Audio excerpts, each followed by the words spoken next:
And finally, Zephaniah in the first chapter.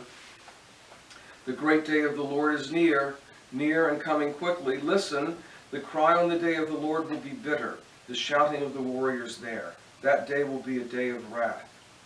Neither their silver nor their gold will be able to save them on the day of the Lord's wrath. And obviously I didn't copy the right section because it doesn't talk about labor pains there. Somewhere in Zephaniah it does. My apologies.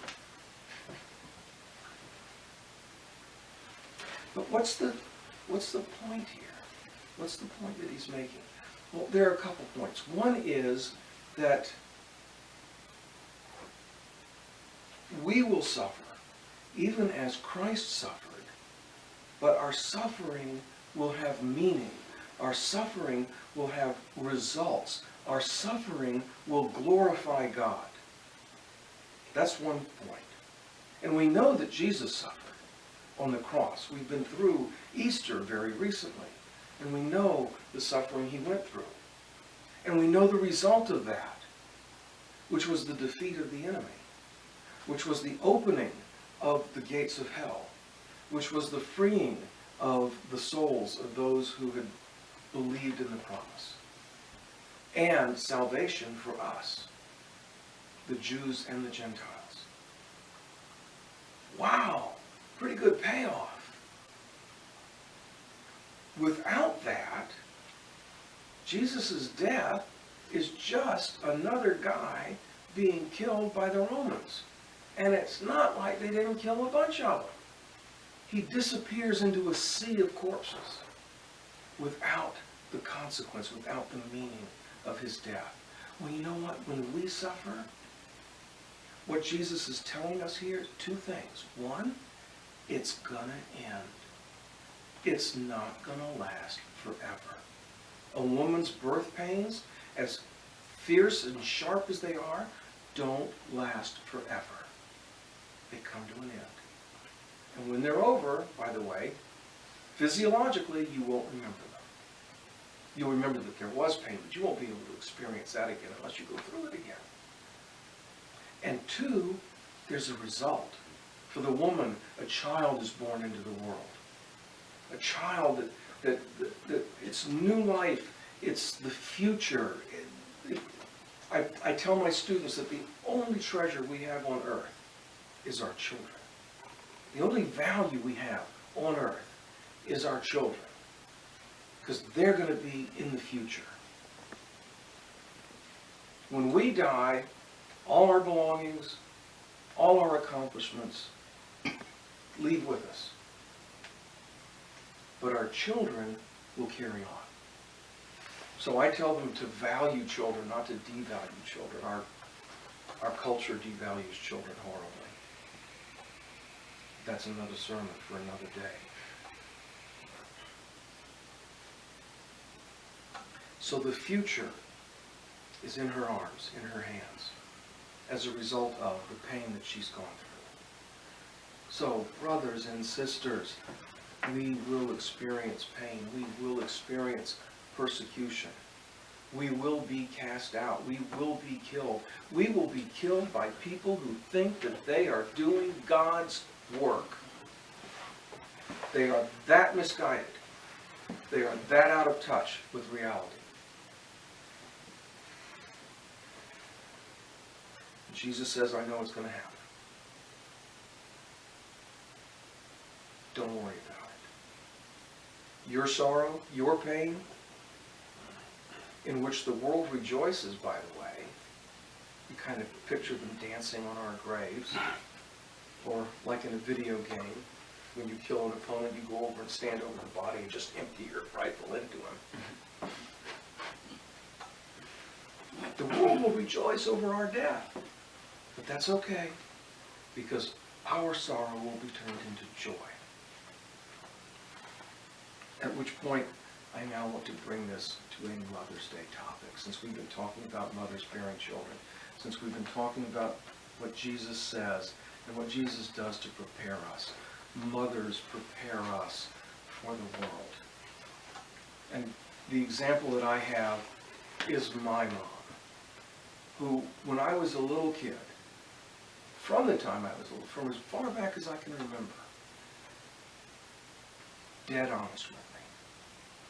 We're going to the doctor's office. Oh, great, Mommy, am I going to get a lollipop? No, you're going to get a vaccination. There might be a lollipop at the end. A vaccination? Yes, it will hurt for a little while, but it will protect you. She never told me, don't worry, it's not going to hurt, so that I wouldn't fuss on the way in. And then the doctor or the nurse comes by with the syringe. Because sometimes it does hurt. She always told me, it's going to hurt, but it's for your own good. It will protect you. Go through with it. Now this did a couple of things. Number one, it reassured me that my mom was telling me the truth. My mom didn't lie to me about things. If it was going to hurt, she said it was going to hurt. It also gave me faith and confidence in what she said about the shot, that it was going to do me good. If she had told me it won't hurt and it's good for you, and then it hurt, how do I believe the second part? Maybe it's not good. Yeah. And how do I trust her in anything from that point forward? And it gave me a confidence in the world. It gave me a view that, you know, there are things that hurt, but that's okay. You survive the hurt. You can move on. There are things that hurt that actually do good for you. And you submit yourself to them. And you do it with courage. You do it with faith. Isn't that what Jesus is telling us? It also told me that my mom knew what was going on. She knew it was good. She could predict the future. Your arm's going to hurt. Wow. You're pretty amazing, Mom. And it'll be good for you. She says, I've been through this. I've had that shot. It hurts, and then it helps. And Jesus is telling the disciples the same thing. Look, when these things happen to you, and they're going to happen to you, I want you to know that I told you about them. I want you to know that because I knew that they were coming, I'm still there. I'm in control.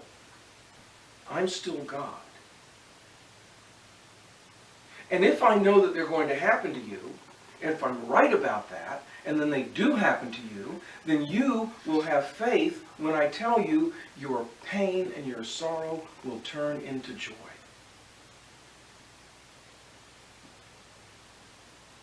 What a great blessing here in this story. What a great blessing. And furthermore, all of this will happen in a little while.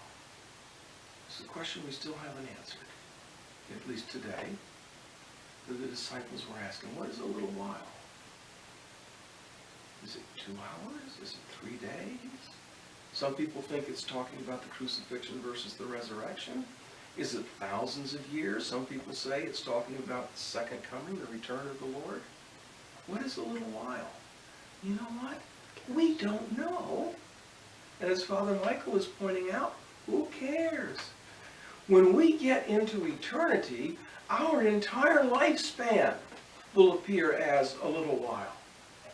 When we get into eternity, the entire history of the human race will appear as a little while. It says in the Bible, to God, 10,000 years is as a day, and a day is as 10,000 years. Time will have a completely different meaning. So do we suffer? Yes. Will we suffer? Yes. For how long? It doesn't matter. Because when we get to eternity, that period of suffering will be a little while. So be of good courage. Know that God is with you. Know that God is with you in the suffering. Know that God will bring you through. Praise His name. Amen. Amen.